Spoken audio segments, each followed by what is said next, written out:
Welcome to the Lifetime Fitness webcast of the 2009 Leadville Trail 100 Mountain Bike Race Series, presented by Carmichael Training Systems and brought to you in part by Ski Cooper, Mountain Flyer Magazine, Specialized, Beaver Creek Resort Company, and Slifer Smith & Frampton Real Estate. Good morning, I'm Kirsten Ginnity, joined by the president of this event, Ken Clover. Nice to see you. Thank you. Good morning. What a beautiful day. What a great day for a race, huh?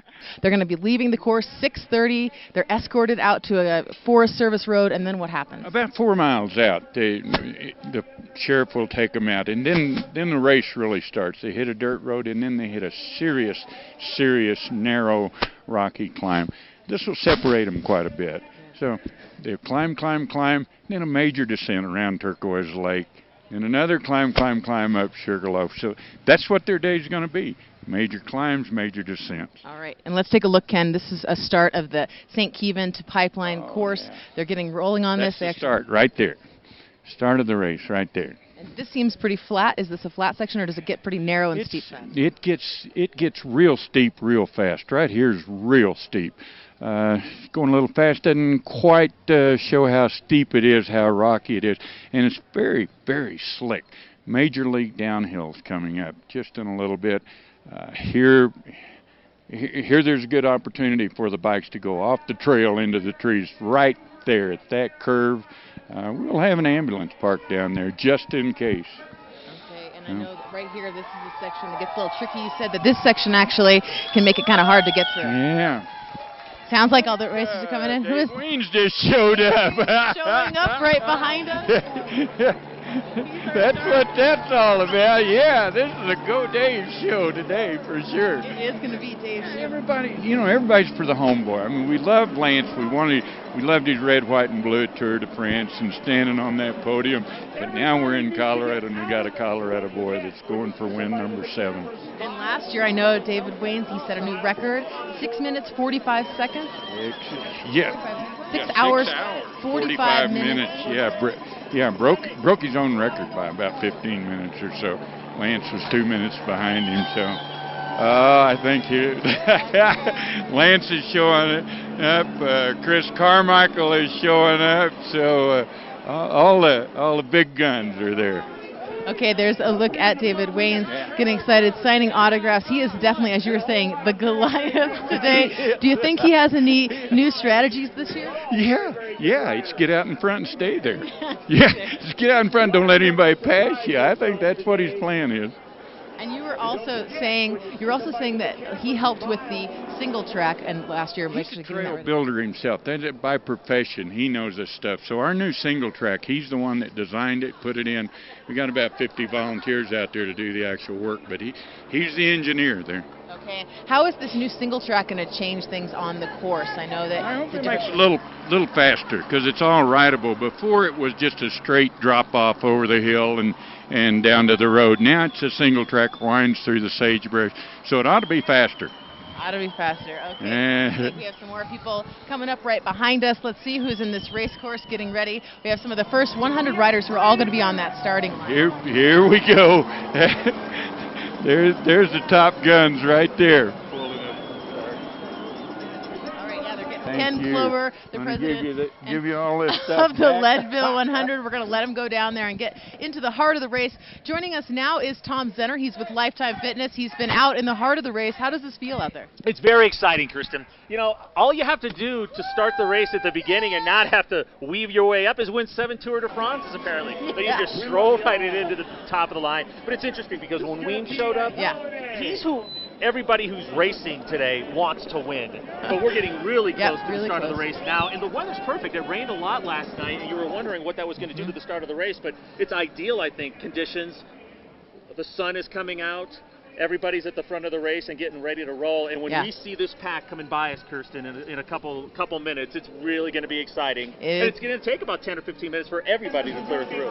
And we're look at that crew right there at the start of the race, getting ready. I mean, David Waynes doesn't even look nervous. And that's Bram McCrotty on the left-hand side. He's the CEO of Lifetime Fitness. And He's a very avid cyclist, and last year he did this and missed finishing by 7 minutes. He finished in 12 hours and 7 minutes, so he's extremely motivated.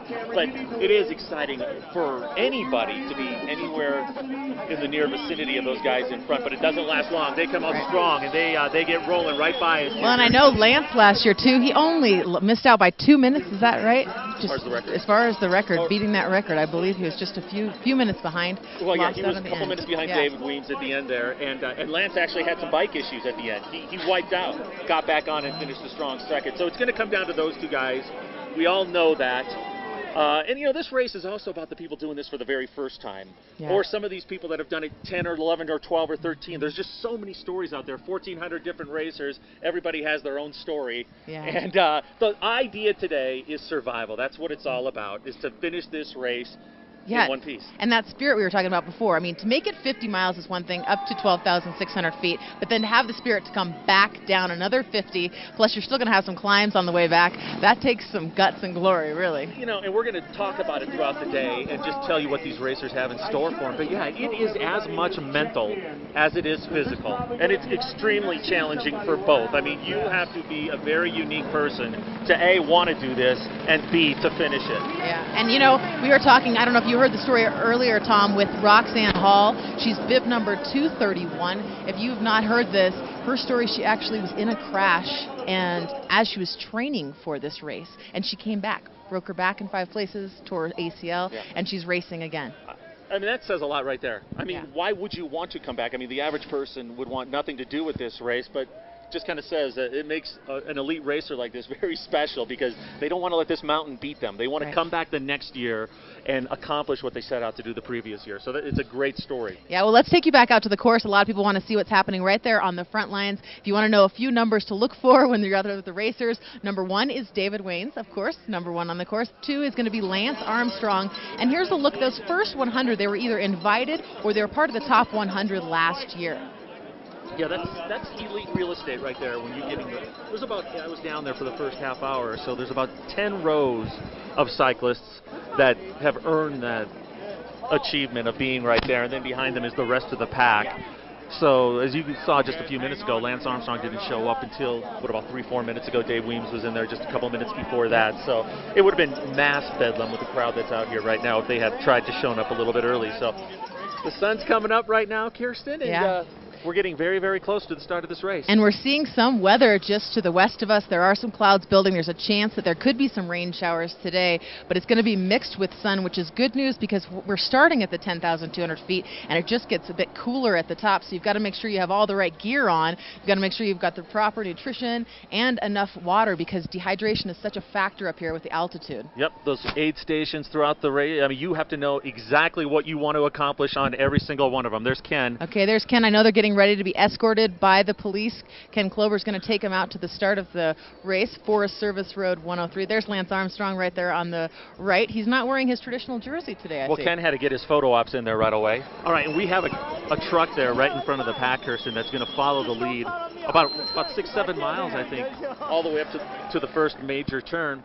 So we're going to have a great perspective of what the start of the race looked like a little bit later in our second webcast this morning, because that's great video. When you see Lance and David and the elite racers in the front row, how effortless they make it. That's one of the things that I couldn't believe when I watched this the first couple times, is how effortless they look as they're coming around mountains, around turns and down mountains, when you consider how hard their body is working. But just how they can pace themselves and control themselves to finish this race. Well, and the interesting part is the pacing. I was looking through the times last year. They stayed pretty tight until they get to the middle of the race. At Pipeline, things start to change, but it stays pretty tight. There was actually, I know Manuel Prado would beat Lance by a minute, but when they first went out to the start of the race, and now it's getting started.